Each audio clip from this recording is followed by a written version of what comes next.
so much for attending this evening's event. So great to see so many of you here. Thank you for battling through the rain and the wind and the storm that's outside. But today we're really excited to have Aircall as our sponsor for this Go-to-Market Leaders event. And we are discussing the very topical subject of AI. I don't know if you guys have heard of it, but it's everywhere at the moment. So we're going to be chatting about how leaders can really harness the power of AI and make sure that their sales teams are more effective with their selling, their productivity, and also coaching and training abilities. And we have a stellar panel. Malvina running off the trains. It's been a bit of a nightmare to get here, haven't you? You're all great, but you look gorgeous. We're going to do a bit of an introduction, go down the line, introduce yourselves, and a bit about why this topic is really important to you. So James, Let me start. Go for it. Lovely to meet you all. I'm James. I look after our sales teams for UK and Ireland at Aircall. We have quite a large representation of Aircall people that you'll probably have met if you haven't already. I'm coming up to my 2-year mark at Aircall now. I joined that from Facebook, where I was there for about 4.5 years, trying to help them figure out B2B SaaS, which was a struggle. So AI, very topical for us at the moment because we are trying to sell it and build it into our product. And we're also trying to figure out how we build it into our own internal processes and how we use it to make in particular, our sales teams and our BDR teams more effective. So we are spending a lot of time talking about it all the time. So it's nice to be talking about it even more. Great. Great. Hi everyone, I'm Coralie. I'm a sales director at SalesLoft, and I've been there for about 3.5 years, done different roles, and now I'm leading a team of account executive on the EMEA market. I was actually the Aircall account manager at SalesLoft for a while, so nice. I know the team well. It's before my time. I'm glad to see more of them. Did they renew? They're renewing every year, yes. Let's talk later. I'll make sure they do. And AI is very top of mind for us as well because we have it embedded within the SalesLoft platform. For the people who don't know, it's a sales engagement platform. We'll talk a little bit about it, but not too much. Mainly Aircall we're going to talk about tonight. And it's what's the next one? Yeah.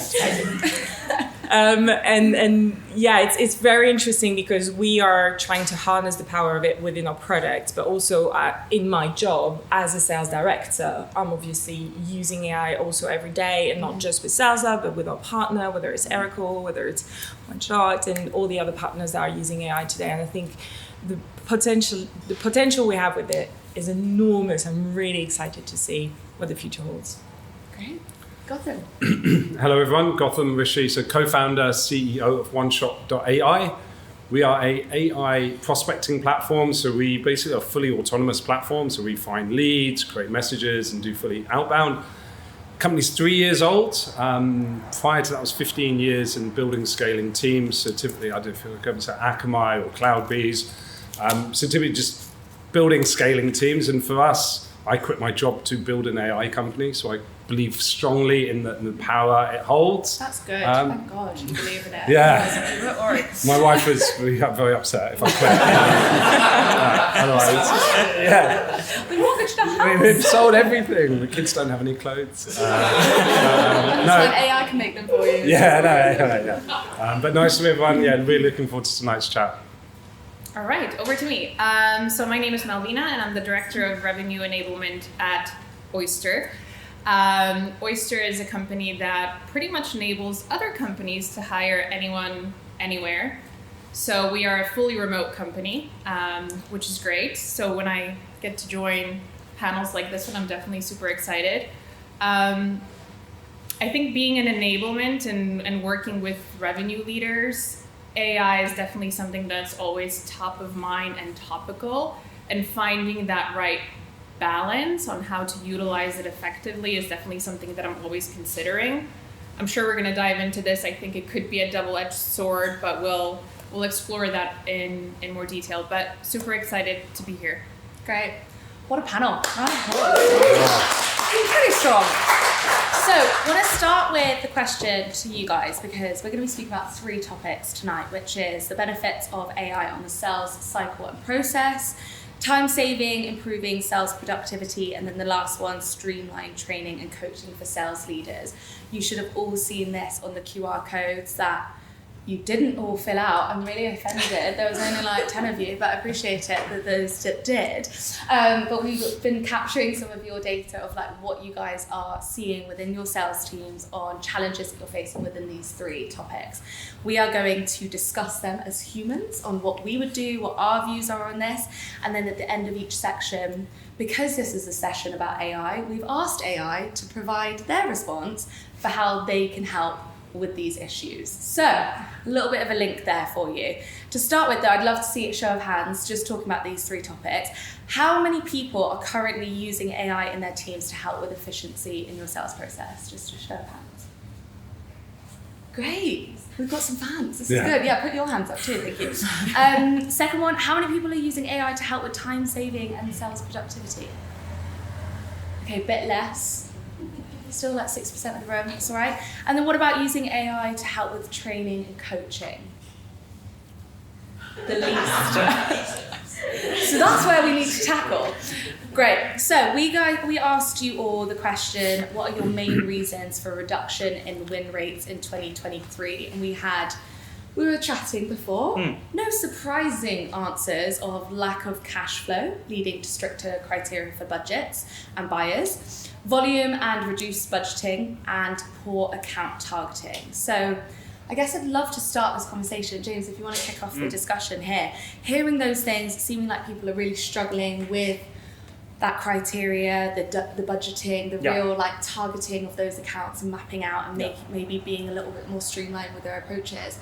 What would you say to that, and how can we tackle that as sales leaders? I think the big thing for me that's changing that we're seeing, I think Will's sitting in the audience here is seeing it as well, is just the number of stakeholders that are involved in a conversation now is gone. It's just ballooned massively compared to where we were sort of 2 years ago. And I think people are very, very nervous about making a decision and getting it wrong in a way that they weren't in the glory days. 2-3 years ago when you know everyone was buying SaaS at crazy rates. I think that what's really changed for us there and that we're hammering as much as possible in all of our conversations really is that I think multi-threading and having as many people as you can engaged in your sales conversations is more important than it's ever been. I think the days of one person coming inbound and buying from a decent sized account have gone from now. People are too nervous about that. It's a consolidation moment. It's not people aren't out there wanting to collect 12 different tools anymore. So we really need to, I think, be able to in a position to understand what our value is to these different stakeholders across the business and make sure that we can both drive engagement with them and then also be in a position to help them sell internally for us. I think the value that we need to bring in terms of how we express our own value prop needs to be so good that we can equip our internal buyers to go and do that for us when we're not in the room. So that for me, I think, is the big thing, is we've really got to nail that of like, no more just one person and hope it closes. We've got to go above and beyond on that stuff. Yeah, definitely. And I really want to talk about understanding the value of your product and being a trusted advisor. I know, Malvina, this is something that you're really passionate on, and we'll probably touch on that more around the improving sales productivity part of this discussion. But speaking about understanding the value of your product, Coralie, SalesLoft is a huge business. You said, I don't know if anybody's heard about SalesLoft. I'm sure most people have heard of SalesLoft. And you are selling to salespeople, so you've got a huge amount of target counts that you'd be mapping out. How do you identify that value to your buyers? Oh, good question. Value is not the same for everyone. And I think it's a big mistake that salespeople and sales teams make. And it's easy to think I'm going to train my team by telling them what the value of my product is and just present it to our prospects. Value is something which is perceived. I value my time, so I would be on my shitty bike forever in London because it takes me less time to cycle anywhere than to take an Uber. But someone else here might value comfort more, and therefore spending 20 quid on an Uber for them is a no-brainer, right?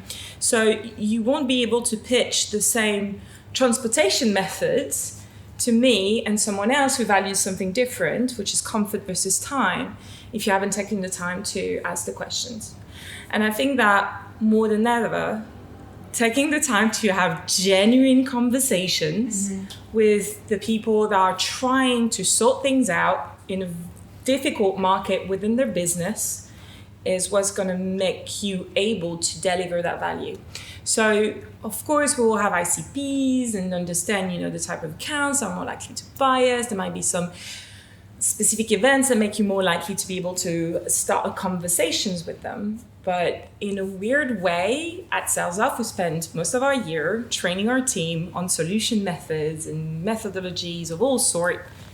And I've seen myself the past months trying to get them to unlearn a lot of it so they could be a little bit more present in the conversation and try to have a genuine conversation with the people that they're speaking to. And then because they're well trained, they will have this arsenal of methodologies that they can fall back on depending on the conversation that they're having. That they're not leading with the methodology, they're leading with that human approach. Absolutely. Yeah. And they'll certainly look back onto AI is great, but human are essential.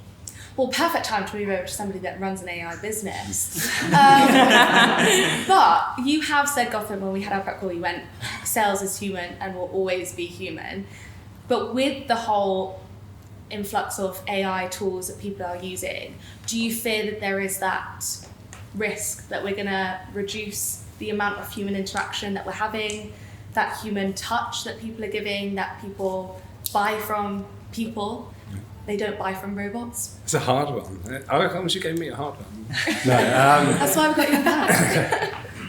I think it's been happening, right? I think as technology, everyone's on their phone all the time. People are communicating through like WhatsApp and messages all the time. Like people used to phone and speak to people, see each other a lot more. So that movement has always happened. And now I think the bigger problem is going to come where AI is going to be used so much. People we're all using it today, like research about this person, tell me about these pain points, and it's giving you a perfect answer. And you're using that answer without processing it. I think the bigger problem is how can you use AI and enable people? So when you're getting these like brilliant AI generated research messages and whatever you're using it for, like are you actually learning the output of that? So a good example, I don't know, people are always going on, like a good sales example is selling to a CFO. Tell me what the pain points of a CFO might be. And it will say, a tech company, like they're managing costs, compliance, governance, and those are great answers and those are real pain points. But like, why are those super important to that person? Because a CFO is under a lot of pressure in these kind of tech companies now.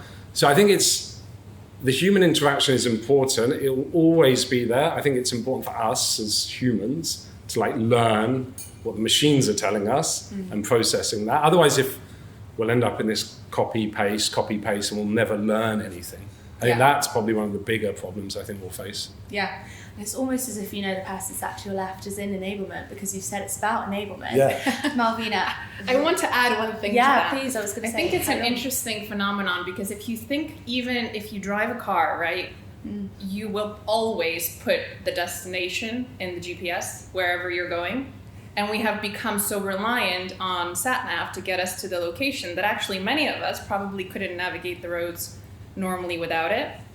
There was an interesting study, then that's why I have my notes here, but BCG did a study actually, and what they found was that when you actually give AI, let's take ChatGPT to all of you here, and you're given a creative task, right? And in sales, we have to be creative, we have to innovate. But if you're given ChatGPT and you're given this creative task, you're all utilizing it, what do you think the output will look like? It's pretty much going to be very similar, if not the same, for all of you. So it's interesting because what BCG, based on their study, found out was that actually if you're utilizing AI in a group setting, in a mass setting, we don't necessarily know what the ripple effect of that is going to be on creativity and innovation because we're always relying on that one answer that is given to us. And oftentimes that answer is uniform. It's always going to be the same. The output is always going to be the same. And that's where maybe the doubtful Malvina comes out and says, okay, that's great, but how do we ensure that that doesn't happen? Because it would be a disaster if we have a room of salespeople and no one is creative and can't come up with an idea on their own. Yeah, something to consider. Definitely. But to add to the point that Gotham was saying of like understanding, and Corey, you touched on it as well, is really getting to grips with your buyer, because I think that's where people are having the reduction of their win rates, that they're not understanding the person that they're selling to. AI is such a powerful tool to be able to, and we'll get onto this about like increasing time and saving all of that manual approach, but how can we use it to become a trusted advisor? Because buyers are seeing that buyers aren't necessarily seeing that sellers are giving that much value to the sales process anymore.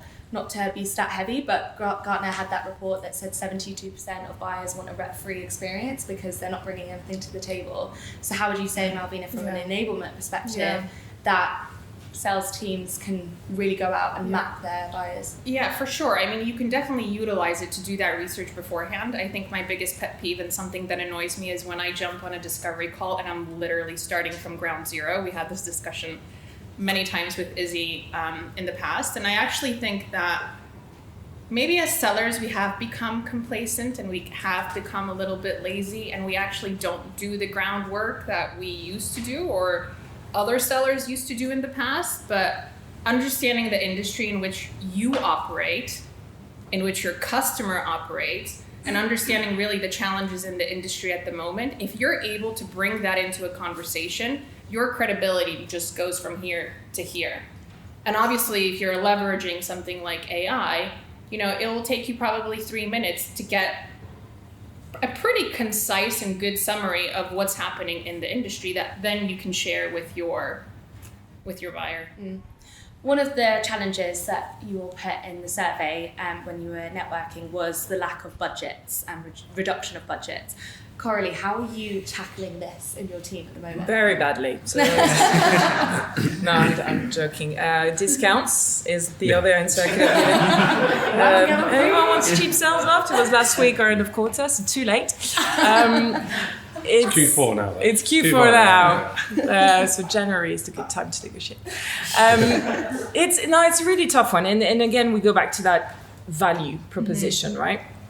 And what we're seeing today, there's two things. You talk about consolidation. Yes, it's been the main word that everybody had this year. And we've seen that happening on the market, right? You've got Clary acquiring Groove. HubSpot just acquired Clearbit. You've got loads of movements on this market where instead of having loads of little tools, what you're seeing is like some kind of big guys are offering a product and new really cool things happening, like One Shot, and AI companies are going to come and eventually will get acquired again, and we'll have anyway.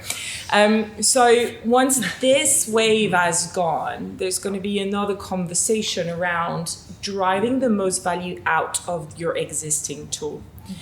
And that is both a technological challenge, but I think where companies are yet to understand really where the challenge lies is actually a human one. And it's going to be enablement, for example, that are going to be able to use the great technology that they've got internally to drive the most value. Like we sell SalesLoft. I don't know what the percentage of our customers are using SalesLoft to its full potential. I think no one, because you can never really go to the full potential of a tool like this. But definitely say that a good amount are just surface level on what we can do, right? So I know that the way we get into this conversation is once we validated the technical aspect of the evaluation, we drive the conversation towards the human interaction, right, towards the strategy, and say, like, it doesn't matter if you buy us or Outreach or HubSpot or whoever who does sequencing, if what you put in is not good, what you'll get at won't be good. And I'm sure we're going to talk about this again. With AI, it's going to be a little bit similar, right? Like you can use AI and then put something really good, but you will get the results that will be similar to the efforts that you put in and the strategy that you drive in. So I think the human aspect of the relationship that we've got during the sales cycle, but also post-sales cycle, is going to be very important. And that stat you just gave is really scary, because I think 90% of the deals that we win them because we gave a good sales experience. So if I've got 72% of my potential buyers that just initially didn't even talk to us, I didn't know about that stat. You taught me something. I'm very scared right now. This school day, Coralie. But It's good to know that I'm adding value to the panel, that I'm not just answering questions. on one note, like we talk about selling with AI. No one's ever talked about buying with AI. And that might be something maybe we don't want to speak to them either. Maybe they should think about Send a us the way order. of like, yeah. You tell him. You're nodding a lot through what Coralie's saying. Yeah. Do you agree? Is that how you do things at Aircall as well when it comes to reduction of budgets? Yeah, I think when budgets get restricted, it doesn't mean that the number of priorities that businesses have go down, right? Nobody's doing less. It's just that everyone's getting asked to do more with less. So I think the main thing, as Coralie was saying, is I think really connecting on that, firstly on the human level of like value, as she was mentioning, like taxi versus bike, like you've got to connect on that level, but really then being able to connect yourself back to the pain point, and you need to basically jostle for positioning, like where are you in the list of priorities, because something's going to get cut in when budgets get cut, and you need to make sure it's not you. And I think the point that was being made on sort of research and like the level of relevance that we can bring is super key. I don't think that any AE or BDR in the room is not doing research because they don't think research is valuable. It's because even though we piled more and more tools on people, I don't think we've yet freed up time, and we haven't freed up time in a meaningful way to help people do more of the human work, right? Yeah. Like we're still using up BDR time on sending emails. We're still using up BDR time on researching accounts and finding the right accounts to work to. Like, I think the more that we can take away that stuff and give them a proper foundation to stand on, it means that the research bit, which is actually the human brain work, goes up in value, and I hope our level of relevance goes up at the same time. Yeah, for sure. Let's go around. So when we put these questions and challenges to ChatGPT, they came up with the key themes of lack of clear direction, overwhelming workload and task management. Oh, I'm reading the wrong one. Sorry. That's incorrect. That's the next section. I was about to say ChatGPT. Yeah, I was like, did they say that? No, they said poor account targeting. That's better. Budget constraints, lack of implementation. So their suggestions were implementing AI tools such as CRM with predictive analysis, financial analysis software, sales automation platforms, market trend analysis tools, and productivity enhancement tools can address these challenges and potentially improve win rate in tech sales. You're welcome. Do we have any questions on this topic of reduction of win rates, how AI can improve your sales productivity? We'll get on to the time efficiency and coaching and training in a second, but if there's any initial questions that come to mind. Actually, to the point you made previously about how when you use AI, it can like authenticate. Like an example, if I'm like researching before a meeting I'm about to have, the pillow just dropped on the floor. Pre-meeting, you're going to research the company you're about to speak to. You can, like, in seconds, spin up a incredibly detailed overview of what that company does and get the answer. You then go to speak to the company, you got the answer, it's great. You don't actually have a meaningful conversation with that person because you've not taken the time to properly understand what that company does and how, like, that particular person might, understand that particular niche or pain point more. And it's just like the interesting point you made about like how you can use AI to great effect. Obviously, I work with Gotham, and yeah, so like balancing AI, using it to your advantage, but also not to your hindrance, is a really difficult balancing act. I think we're not quite there with it yet. But for autonomous prospecting, we are. So I'll go with that. We give you business now. He did say when Malvina was running late, he was like, if you need someone to step in. Round of applause for your input. That was great. Can I just add? Yeah, I think with AI, everyone is so focused on efficiency, right? Like, how can we be more efficient? How can reps be more efficient? More efficient, more efficient.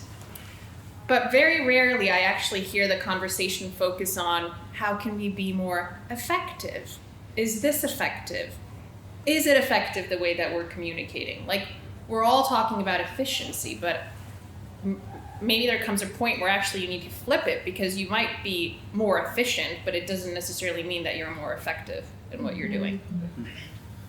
And just to go back to that, you can focus on the efficiency, like certain aspects of the sales process for sure. Yeah. But I think for the meaningful conversations aspect, you have to like maybe dial down the AI, and actually dial with the brain, basically, which can be hard when using AI to do it for you. Mark has a question, but you're So agreeing? it's probably less of a question, kind of more of a You want to be on the panel too. It's more a comment on what we're focusing on. I think what's really interesting here is I think we're all agreed on like, how do you strike the balance between the human touch and AI. And actually, I can't believe the stat from that Gartner report, which is 72% of people buying don't actually want a rep at all because they're just not adding value. But one of the things that we've really focused on is at what point in the sales cycle do you go back to that face-to-face model that we were in pre-pandemic, where actually you can be the consultant, you can run the strategy workshop on what's happening in your market, what's happening with your clients and how you're solving their problems. And we're finding that to be incredibly successful, particularly in mid-markets and enterprise, where you've got a room full of 15 decision makers and they want somebody to take control because they're scared of making a decision. Yep. They're scared. So that's what we're doing, it's working well. And it's Great. a balance of the two. Yeah, thank you. Question. So one of my clients is Rolls-Royce, and the CEO of Rolls-Royce has recently said, I want to reduce the number of spend on tech tools by 70%. We use way too many tech tools. He's come in and said that. So my challenge is to make sure that I'm in the 30%, which is kept by Rolls-Royce. And they're proactively coming to us and saying, we want to get rid of this software. Can you do what they do? So it's like, how would you go about making sure you're the 30% rather than the 70% so they get dismissed as renewal? There's an account manager like, oh, sorry. Is there another way for you to, like, it feels like it's a decision in a vacuum. Like, I get the idea of, I want to reduce spend. We're all looking to be profitable and things like this. I sometimes feel like it's our job also to challenge, to be like, okay, that's great, awesome. Why is it really that you're trying to achieve? Oh, I want to be profitable by the end of the year. Cool. Surely this is not your only lever. Like, you're surely trying to do other things. We're all trying to increase productivity per rep head count or do other things, right? So I think it's also not, yes, great, if you're part of 30%, amazing. If you're a part of the extra 10%, how do you drive that conversation to be like, look, what you're trying to do is not reduce your tech spend by 70%. What you're trying to do is get profitable. And that's one of your lever. But the other lever is increase rep productivity by X. And you think that you're winning by getting rid of this piece of software, but actually you're impacting that other lever that you're trying to pull. And, you know, I think going back to the why you're trying to do anything might give you a little bit more room to be in that tech spend. Yeah, and one thing that has happened definitely in the last 2 years is the threshold of people can't spend anymore. So there's someone else for decision. There's someone else who's going to make a decision. The level of like decision making has gone up significantly. Yeah. So that whole value thing is getting hard. higher than ever. Did you have a point? Yeah, I just wanted to, because I think that's really good. And the challenge that I find is that in that scenario, we don't get to have the conversation with the CEO. We have the person who's connected to the CEO, and they're like, do you know what, you're right. And then they go to the CEO, and suddenly they're like, oh, I had this idea. Yeah, absolutely. And that's where we're finding a real struggle. Is like we get that person who's super, we just go from there. I think it's funny, all of this about budgets as well. And 2007, no one was probably alive then here, but like it was the financial crisis, and everyone, same thing, budgets were completely cut, and everything moved to business case selling, ROI selling, and everything had to go to the CFO. And it was, okay, what's the cost? And it had to be on one page. What's the cost of the software? What's the cost saving? What's the productivity gain? What's the increased amount of revenue? And we're pretty much back to that stage. And I think where we are today is people don't know what a CFO's business case looks like. And so for all of us, like selling sales tools or whatever, when you go to the CFO and say, hey, I want another 50 grand for one shop, what is it? It's another sales tool. But you just spent 200 grand on sales tools last year. But this one's going to give us better results. But you said that about all of the other sales tools. And so this is the recurring conversation. So I think, what does this mean for AI? It's like you can literally go into AI today and say, what does a CFO's business case look like? So when you're working with your champion, you can say, hey, have you ever seen what a business case looks like within your organization? They're like, oh no, I haven't seen it. It's like, does it look like this? And so working towards that as your end goal means at least when you've done all the tech validation stuff, you know you have that concrete one-pager that validates your business case. And I think if you can do a really good job of business case selling, ROI selling, in the next few years, you're going to be really, really, really successful. And back in 2007, the most successful people I knew were just amazing business case selling. Like absolutely amazing. I think one of the problems as well, to your point, is that because it's been so easy to sell to everyone forever, I think we've got a bit of a tendency to stop as soon as the signature's done and the order form's done. Sort of like, that's it now. We don't need to worry about selling that anymore.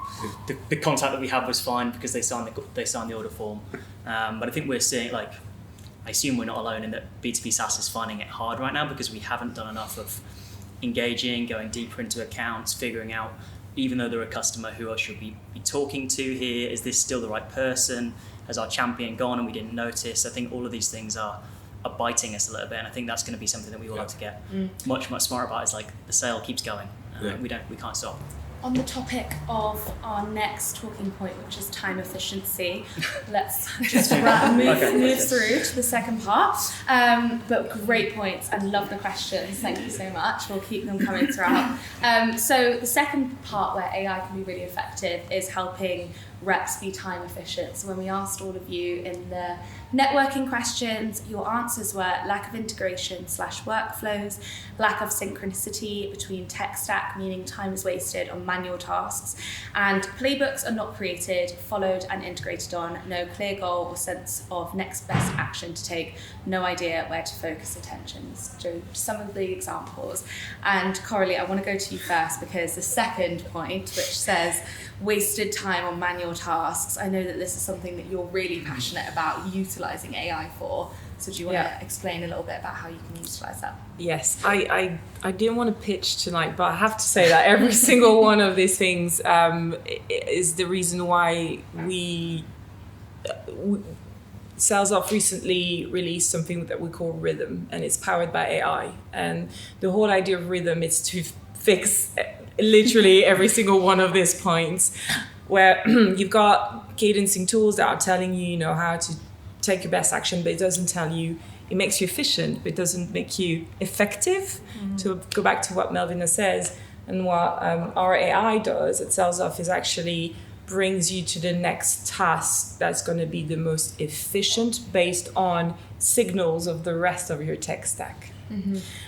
So all of a sudden you still have your everyday workflow, but you also know that because someone visited a G2 page or opened a DocuSign, or you've got high engagement on a deal, or someone opened an email, all of a sudden you've got a follow-up task that just came up and said to the rep, look, based on what's going on that you might not be aware of, you should do this because this is what's going to bring you the best outcome. I did something a bit, just to go back, stop talking about this, but go back to the time efficiency. I'm very passionate about building the best sales team and getting everyone in my team who joined SalesLoft, whatever happens, no matter how long you're going to be here, you're going to come out a better sales rep than when you came in. But by training so much and by spending so much talking about deal and spending so much time, looking into what is it that we can do better, I realized that a lot of my reps' time was not spent selling. And that's problematic. To the point where last 3 weeks I've cancelled every single one of my internal meetings. And all of those, I was like, it's end of quarter, you just go and speak to people. And I think it's very important. That came from a conversation with my dad, who was a VP of sales in the 80s. Great time. I was like, how was it when you were in the office in the 80s and 90s? And he went, I wasn't in the office. I was like, what? So I wasn't in the office, I was out selling. It's like, but even when you were a VP and SVP, I was like, yeah, we were all out selling. And he told me this story where one day he was not allowed to go to the office and none of his reps were allowed to go to the office because they had to be out there selling. And I said to him, I spent 13 hours in internal meetings last week. And he said, your job doesn't sound fun. It's like, no, it is. But anyway, long story short, there's a problem. Like, we're salespeople. We have to speak to people. This is our jobs. If you don't speak to someone, you're not selling. And I think training, coaching is very important. So I'd rather that I gain efficiency and effectiveness with AI, automating all the stupid tasks that no one wants to do, researching accounts and understanding intent, creating tasks, follow up on calls, updating forecasts, for us, so my team can spend some time with me, coaching, and sometimes speaking to the customers. Gotham, we did a recent, he's a YouTuber now for anyone that doesn't know. Is it? Yeah. So, ready? We host a YouTube channel called Sales Unfiltered. Shameless We do plug. together We now, do. yeah. No, we do. Gotham was on our channel this week actually about AI and the future of a sales org. But one of the things that we were chatting about was, to Coralie's point, of making reps not have to do those manual tasks. How do you manage that as a sales leader though, if there are people that are going to be in your sales team that, yes, they could be an incredible seller and incredible at speaking to people, but they really love building spreadsheets, like the more just kind of mundane life things that a lot of I would hate, but some people really, really like that, and they like creating their own workflows and everything that maybe AI is taking away from them. How would you manage that though? I don't think any salespeople like spreadsheets, but you never know. I think that the manual. I think if you were to look at, actually, I'll take Jake. Jake started with us 3 months ago, and we're a startup. We're growing. He has to build pipeline and close deals, and so there's the two very different skill sets there. Like building pipeline is about it's high activity, cold calling, researching, prospecting, messaging, getting people on the phone, and then like managing a deal is a completely different skill set. And so like, how do you make a new seller, full cycle, AEs is where everyone's moving to by the sounds of things. How do you make someone like efficient at both of those? So like, how can Jake build a really good pipeline to generate whatever, 5-10 meetings a month, but whilst also not dropping the ball on his deals? And he hasn't done that. He's failed miserably at both of those things. So we're still like that. No, but so. I think where we use AI is obviously the outbound piece, where it's like, okay, how can we remove some of the research, the messaging piece, which is 50-60% of building a pipeline. It's probably that manual piece. How can we remove that? And then on the deal management side of things, I don't think we're using AI in a really deep way, but it's things like how long's it been, and this isn't AI, but how long's it been in the sales stage for? How many contacts do you have within an account?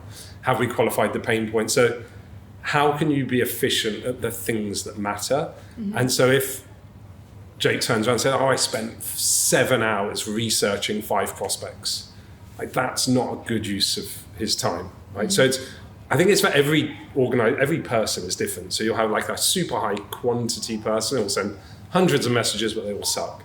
Mm. Or you'll have someone who sends 10 hyper-personalized messages that no one opens or responds to.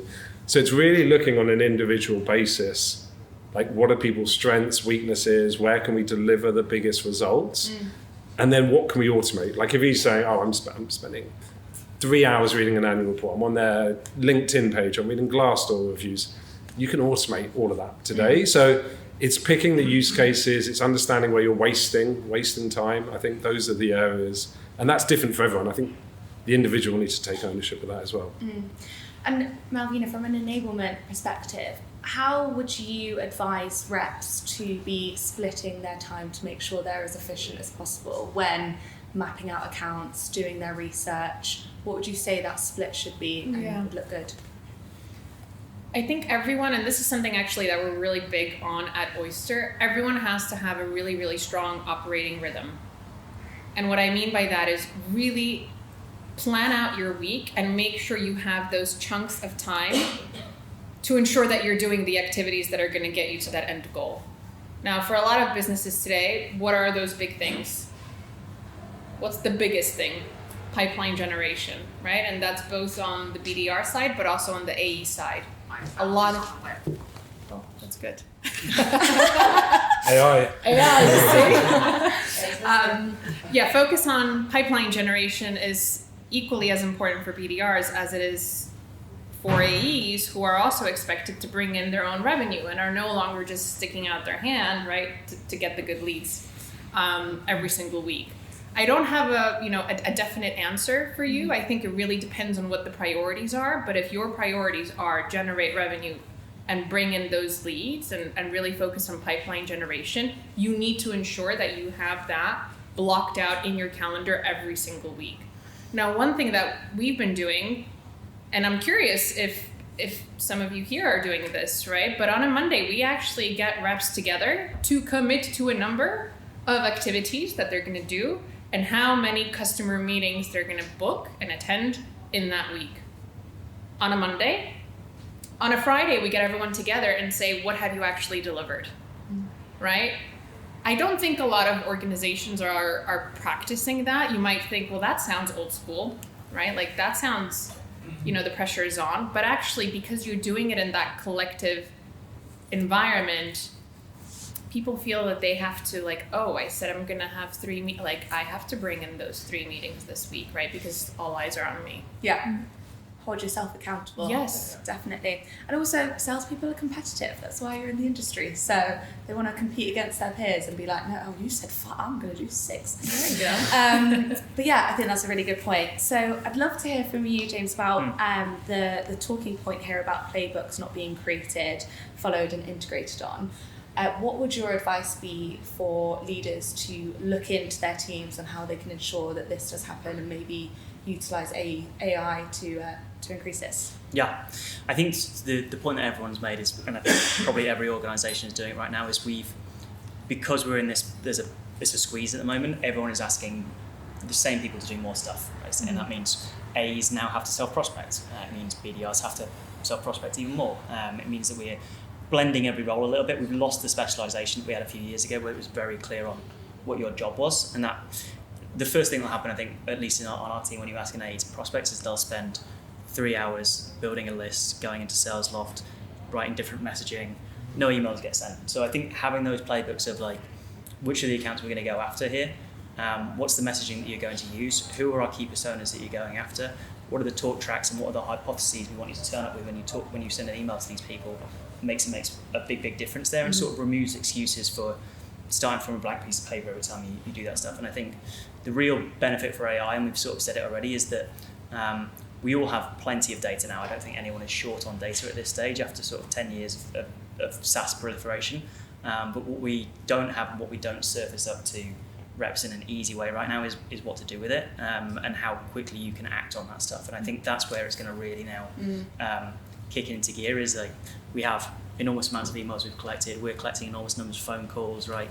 It's all across the business, but we are not yet doing a good job of saying there's an insight here, you should act on it. And I think the faster we can do that and build those playbooks, the quicker it'll be that if you have only got 2 hours to self-prospect, you can do it meaningfully, not send 100 emails to the wrong people. There's so much potential, but we're just not utilising it all. Yep. So ChatGPT's suggestions were implementing tools like sales enablement platforms, music to your ears, Malvina, task management systems, integration, workflow optimization tools, time management apps, training platforms as well can effectively address inefficiencies highlighted in these responses. So there's so many different things that you can really harness on to make sure that we are being more time efficient. But with the final topic, really want to touch on coaching and developing your reps before we get to our Q&A session. So your challenges that you all filled out, you said the responses were account penetration and cold outreach techniques.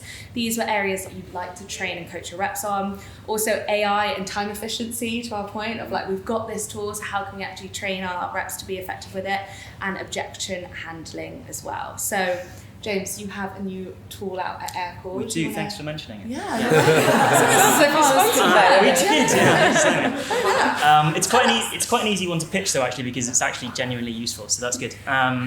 So we've sort of already talked about coaching already. I thoroughly mentioned it. It's one that I talk a really good game on internally on how much coaching we should be doing and how much time we should be spending on that, and it's unfortunately always the thing that goes off my list at the end of the week where I haven't spent enough time doing call coaching, listening, helping on objection handling, all that sort of thing. We obviously collect a huge amount of call recordings for people. I think most of our sales teams in particular have got call recordings turned on. I know we're quite start heavy, but 10% of those calls ever get listened to, which is quite scary, because so 10% of calls are being listened to, which means the number that have actually been coached on or fed back on are 2% maybe, somewhere around there. So we're just really starting to bring in sort of the sentiment analysis piece, the call summaries, the key insights of what was talked about, what were the next actions and all that sort of thing, and where do you go from there. And the nice thing is we're doing this at scale, right? You don't have to do a 30-minute Zoom conversation for it to capture it. And I think for sales teams, and particularly SDR teams or people who are talking at big scale to customers, that's super beneficial. It means that you are saving sort of 5 hours a week every time of not just sitting there and digging through a call. So super useful for us. Hopefully it'll be super useful for everyone in the room. But we're really getting benefit out of it. And for me, it's meaning that I'm spending a lot less time sort of promising I'm going to do call coaching and actually sort of doing it. Yeah, I think to the point of what we were saying, like time efficiency, everybody's so time poor at the moment. So if you're having to listen to all of those calls, it's not enough time in the day for you to be able to do it all. Yeah. And I really want to talk about, Malvina, about providing feedback. So how can we allow leaders to have more visibility to their reps' performance? I know James mentioned there of like being able to listen to sales calls, but to really provide specific feedback, we have to make sure that we've got eyes over everything. But when we are time poor, when you're managing a huge team, that is really difficult. So how can we make sure that we're giving bespoke feedback to that person, not generalized? Yeah. Well, question for the audience: who has received feedback in the last 2 weeks? Okay, be honest. In the last month. Definitely in the last month. Okay, and who has given feedback in the last month? All right, okay, that's good. The reason why I ask that is because everyone always says that they want coaching and managers say they want to coach, but again, to your point, it's the lack of time. How do I word this so it doesn't come across wrong? I think if you want to coach and you want to provide feedback, it actually starts with listening to the call, reviewing the snippet, looking at the outcomes. You actually have to do the groundwork. You can't get away from that, right? AI can be useful and beneficial to give you the snippets, give you the highlights, but it still requires you to look at it. And I think, I don't want to say that, not having enough time is just an excuse, but it could be an excuse, right? Because if you're a manager and you want to have a high performing team, you should be carving out time to do that, because then how else are you building a high performing team? So yeah. Yeah. Sorry, just to bounce on this, I think where AI typically is going to help here is I'm a bit the same. I've got so many calls across my team. When AI helps point at the ones I should listen to, then it feels like the biggest hurdle of like, where do I start? I don't know where to go. I don't really want to have to listen to everyone's calls. It's I think that can help with the starting of the job, so we can just go and know which calls to listen. Help guide you on actually where to coach, right? Actually, I think is the challenge. Is otherwise you can spend hours of just digging through a call and thinking sort of fine, and then that's not really. But I agree with you. You have to go and do it. But and I think that's where we talk about like operating rhythm for reps, but also as managers and as leaders, you need to have your own operating rhythm and decide what that looks like. And if coaching and having a high performing team is important to you, you need to definitely be able to carve out your time. We all know that if a rep has an incredible call and a great conversation, they are probably going to send the call your way, right? Which is awesome.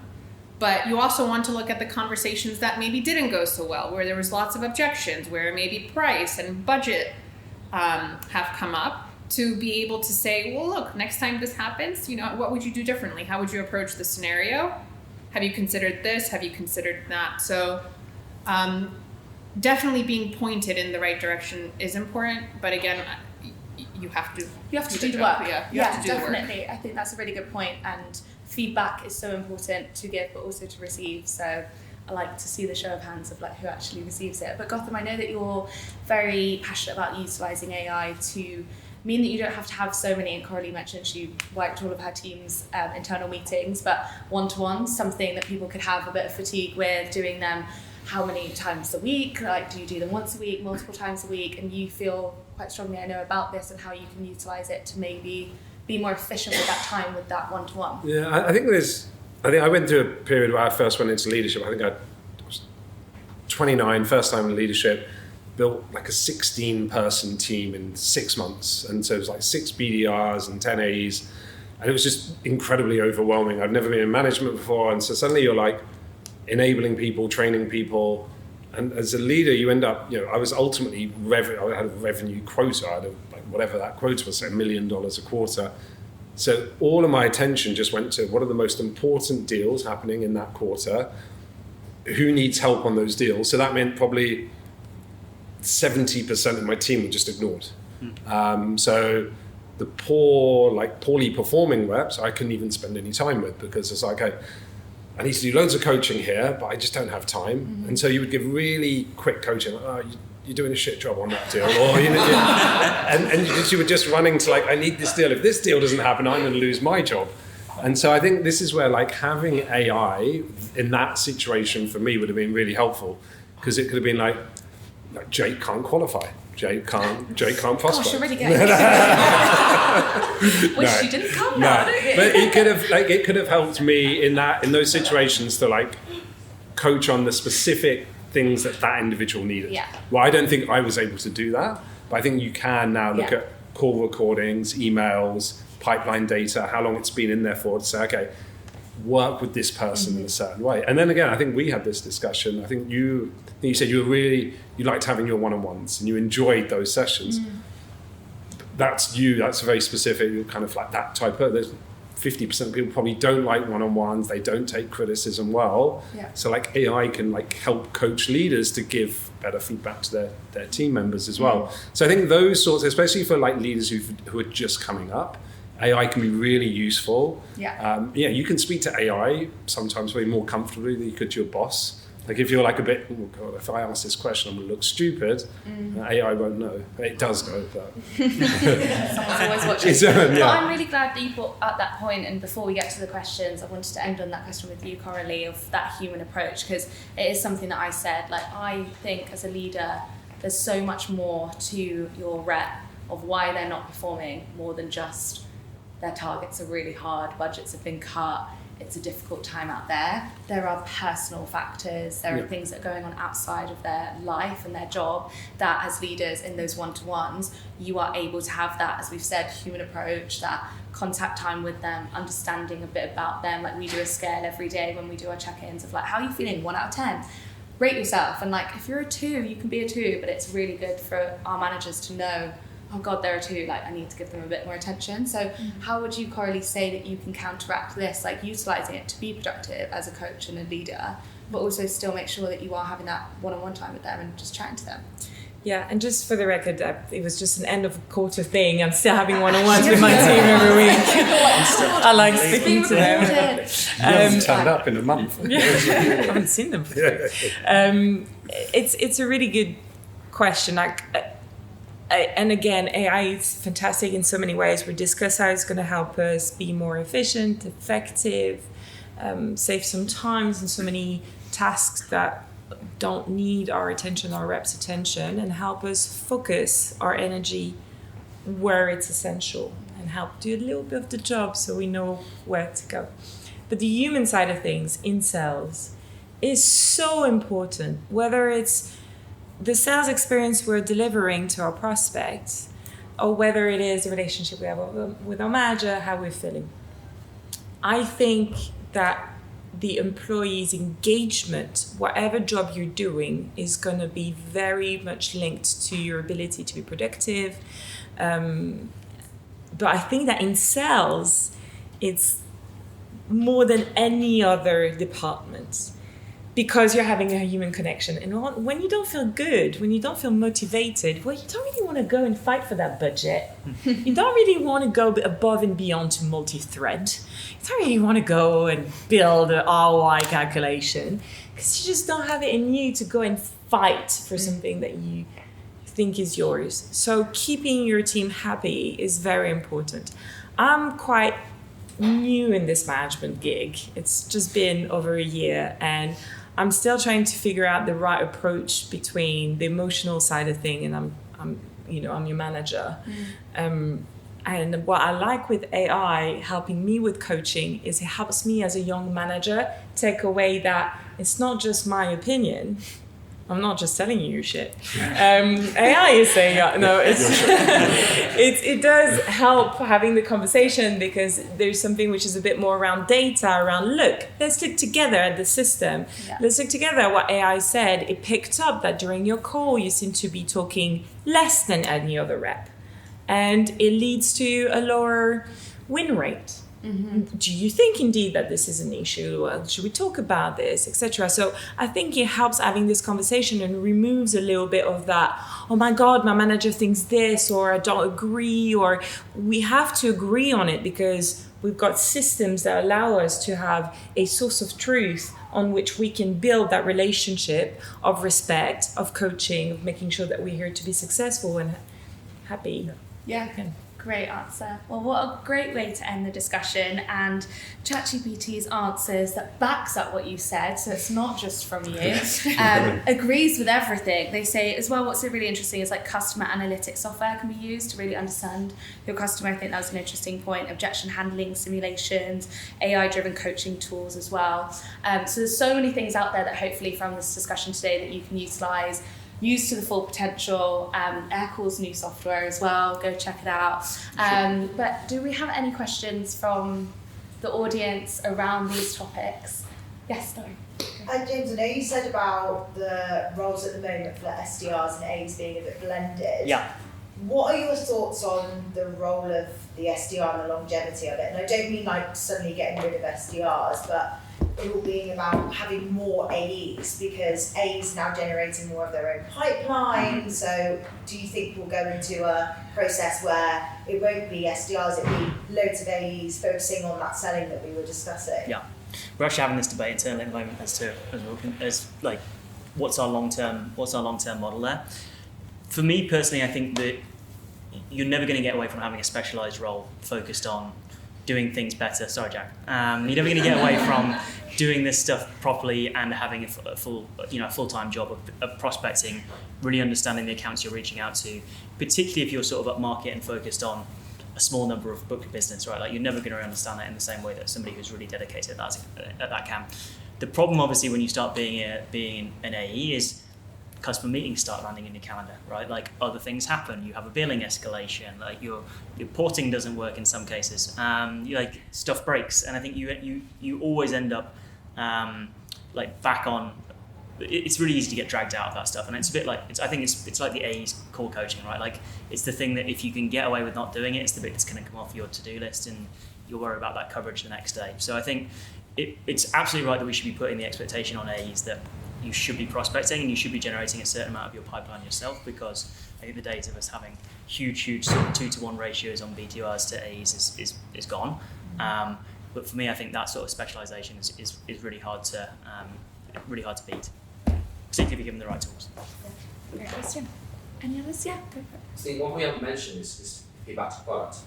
So if you watch Silicon Valley and the conjoined triangles of success for sales and product, how are you using AI to take your sales calls to make your product better? Because that's essentially what you're selling. No one's really talked about that. So I don't think That's a great point. Yeah. You can. Well, I don't have an answer to that. It is a great point. I'm actually certainly going to ask my product team tomorrow if they go and review our CI calls, because our conversation intelligence. We are a startup building a product. You're a customer, actually. Yeah. So we're still getting there, working out product features and things like that. And so our CTO will actively join sales calls and listen to like product feedback. If we're looking, if we churn customers, if we lose opportunities, we're using it from that perspective. But I think to your point, we can look at, you could probably build a roadmap. We should build a product. What I'm doing is We should do that. I thought a new idea. What I am doing is I am like taking like tons of notes and then saying like, what would my CTO like to know from this meeting notes? Using ChatGPT to summarize that and send it to them. That's what I'm doing. That's great.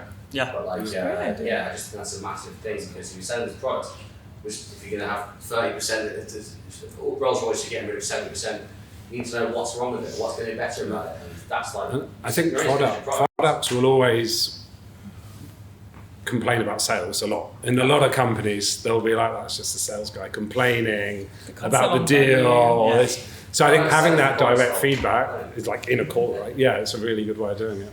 I think that's the challenge as well, is like the reason product teams don't like sales teams is because it's always subjective, right? It's always, I just came off this one call and the product's shit and I hate it and it's terrible and I can't go on. But I think that's, to your point, like if we can start building scalable processes around like, how do we consolidate this feedback and give it to product in a meaningful way, we remove some of that, probably don't want to hear from sales because we moan all the time. And I think it starts to be a little bit more subjective, a little bit more objective and a little bit less subjective. Yeah, okay. I think it comes down to two things. I think it's more of a human problem. Like, can you get product and tech people to actually get interested enough to look at the digest and to review the calls? That's probably one thing. I've seen before. You give them product managers doing nothing. They go back to internal businesses, internal meetings. So it's more of a human problem in my opinion. I think. And then secondly, as you know, like sales will always be ahead of product. And it's unfortunately just the harsh reality of it. Like, you have to sell before you even have to teach your not what you need. Time for one more question. Jake, did you have one that you wanted to ask? Yeah, I'm just interested in hearing like best practices of time allocated to the reviewing of calls and stuff. I'm a first line leader and I'm new to it as well. So like, how long are you putting in your calendar to actually review your team's calls? Me personally, I try and block sort of like 2 half day blocks a week to try and dig into that. I almost never achieve that, but that's sort of what I'm aiming for. What do you achieve? I achieve a lot of billing escalations. So I think I think probably the amount of time that I actually spend doing it is sort of like 2-3 hours a week in reality of actually sitting in there listening to calls and providing like scoring, providing feedback, trying to say meaningful stuff on the call on where you could have tried that, you could have done this, that sort of thing. But I'm hoping it's going to get much easier to do that stuff in a smaller period of time as we go forward. And is there anything you're using that's smart to deliver that continuous development? Because like I'll review a call and then I'll just fire them a Teams message and I'll provide some feedback. But how are you tracking it? How are you reviewing the next call? And then is there any tools that you use for that kind of stuff? So it's pretty manual for us at the moment.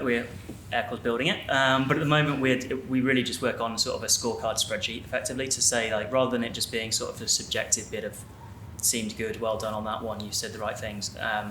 A really subjective that we use Spiced internally for our sort of opportunity framework, sort of like Medic.